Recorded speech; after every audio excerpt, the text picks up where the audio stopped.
My name is Dr. Edward Rukwaro. I'm the Country Director of Pharo Foundation, Kenya. I'm here with my colleagues from the foundation and also from Pharo Schools, Nairobi.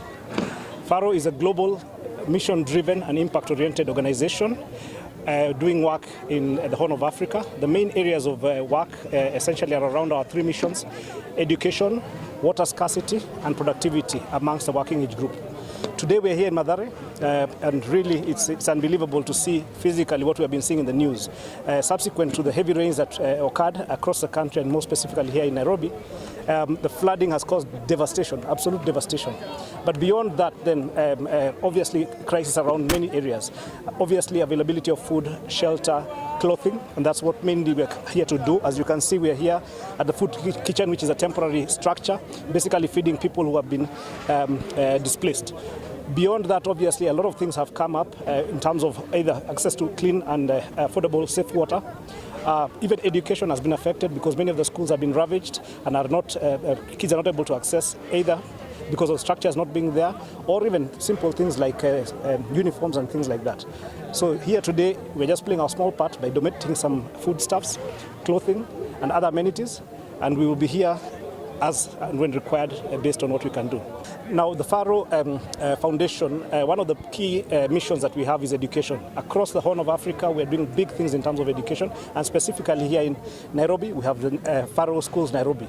We brought some of the kids here to look and see what really life is about, both in terms of what adversity can bring, but also how humanity can come together and try to solve this in our own small part, what is happening here. So the kids, obviously from the experience, many of them have never seen this kind of thing. I can see in their faces, some of them are very troubled. The smell, the sight, really, I think it's affecting them. But I think it's a positive impact in the sense that in the long term, they will hopefully then rise up to the occasion, both in terms of acute problems as and when they arise, but even in the longer term planning of where the country should go. We're just now trying to organize ourselves. The floods were just recently, occurred recently, and obviously there's been a lot of things happening, either government provided or by other groups. So we are coming together with other groups to assist in the government effort. So this is just the beginning of many other things that we hope to get involved in terms of assisting the community get beyond the floods and into helping matters of climate change, matters of social justice, and so on and so forth. Yeah, this is the beginning.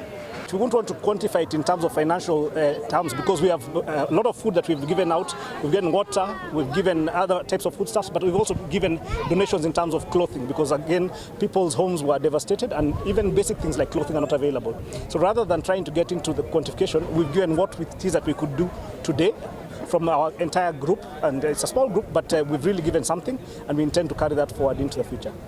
My takeaway is really I'm devastated personally. I've seen this in the news, yeah, but until I got here, I never realized the serious suffering that the people are having, both in terms of the immediate aftermath of the floods, but even the subsequent impact of the demolitions, which we see on the TV.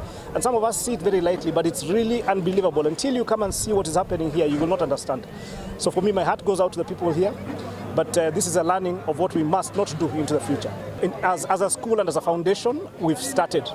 We obviously have to plan and think about it because, as you can imagine, our foundation's programs are very structured in terms of education, water scarcity, and productivity.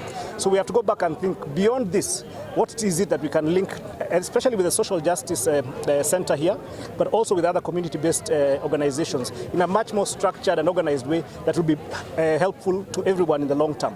Yeah? We might even need to involve government as well.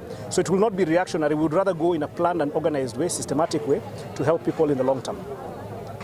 On behalf of Mathare Social Justice, we are very thankful to Pharo Foundation for the solidarity you have brought to us. We are very appreciative, and we are saying thank you, and we say long live Pharo Foundation. And we also thank for coming with the children of Tender Junior Academy. We also in solidarity to support children because what we are experiencing here now is really affecting our children.